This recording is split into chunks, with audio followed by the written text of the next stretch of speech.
I think you'll be a superb addition to the college. Welcome, apprentice. Hello everyone, Games Lore Lab here. Today we're talking about the College of Winterhold, or as I like to call it, Hogwarts from Temu. Before you get angry and start typing comments, relax. Leave your keyboard for a moment and hear me out. This won't take long, mainly because the college questline itself isn't very long either, and that's the first problem. Let's walk through the story. We arrive at the bridge and meet Faralda. We pass a simple entrance test. Mirabelle gives us a tour that lasts about 2 minutes because there are exactly 2 doors worth showing and our personal room. We attend a short lecture with Tolvdir, then it goes like this. We go to Sartal, back. We fight some books, back. Miden, back. Mzulft, back. Labyrinthian, back. Kilankano. And suddenly, congratulations, we have a new Arch-Mage. It feels like a meme. Take something, profit. I never felt like a student, I felt like a dungeon courier. Yes, dungeon crawling is a staple of a Skyrim. That's not the issue. The issue is that compared to questlines like the Thieves Guild, the college feels tiny. It hides the fact behind large dungeons, but structurally there is very little happening. Now let's talk about the biggest contradiction. You don't need to be a skilled mage, you barely need to be mage at all. Faralda tests your magical ability, but if you have enough speechcraft, you can simply overcome it. No magic required. If she does test you, the spells are Healing Hands, Mage Light, Conjure Flame Atronach, Fear, and Firebolt. All are apprentice level spells. The only spell with noticeable magicka cost is Conjure Flame Atronach. The rest can be cast at level 1 with zero investment in magicka or magic schools. And just in case you don't know the spell, Faralda sells it to you on the spot for 30 gold. A discounted spellbook that conveniently removes the last remaining barrier. Ovdir does the same with a novice ward spell, for free. Later in the questline you need exactly 2 more spells, Flames and Frostbite, both novice destruction spells, conveniently placed, always available, and never demanding. If you look closely at my gameplay footage, you'll notice something funny.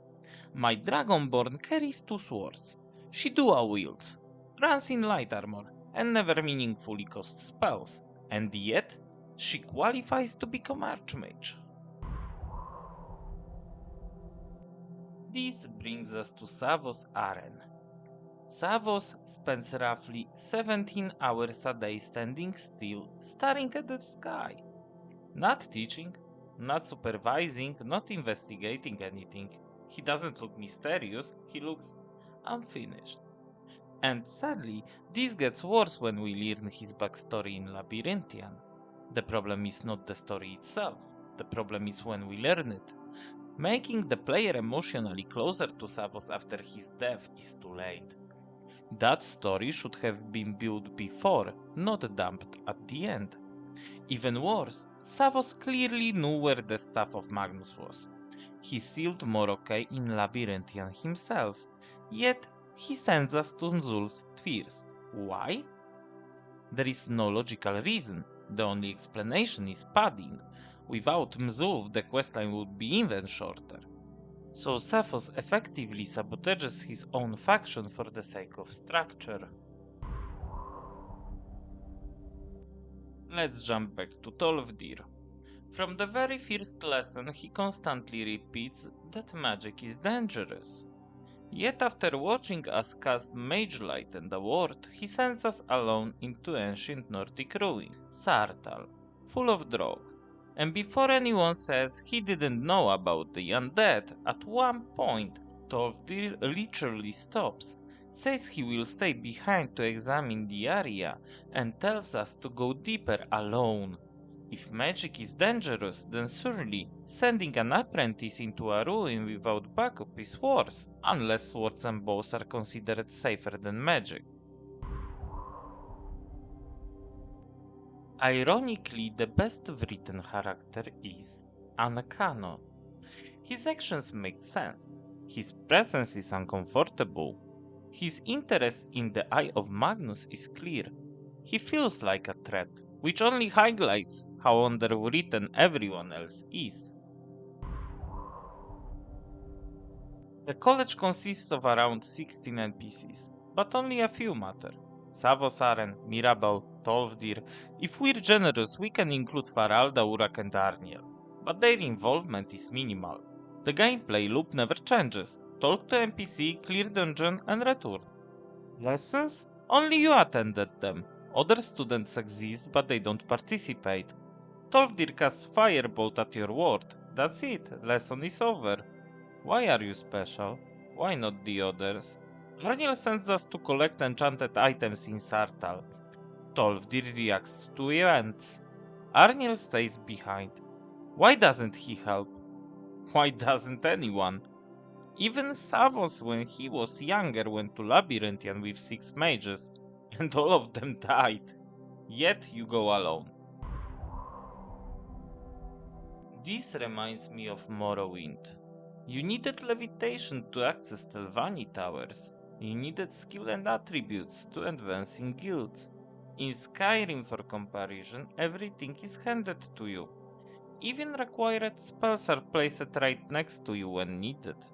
Yes, this avoids backtracking, but good writing can solve backtracking without destroying immersion. In Morrowind, when you're sent to retrieve the skull of Levule Andrano, you are given an enchanted weapon in advance because the NPC knows you'll face enemies immune to normal weapons. That's foresight. That's world logic. Skyrim rarely does this.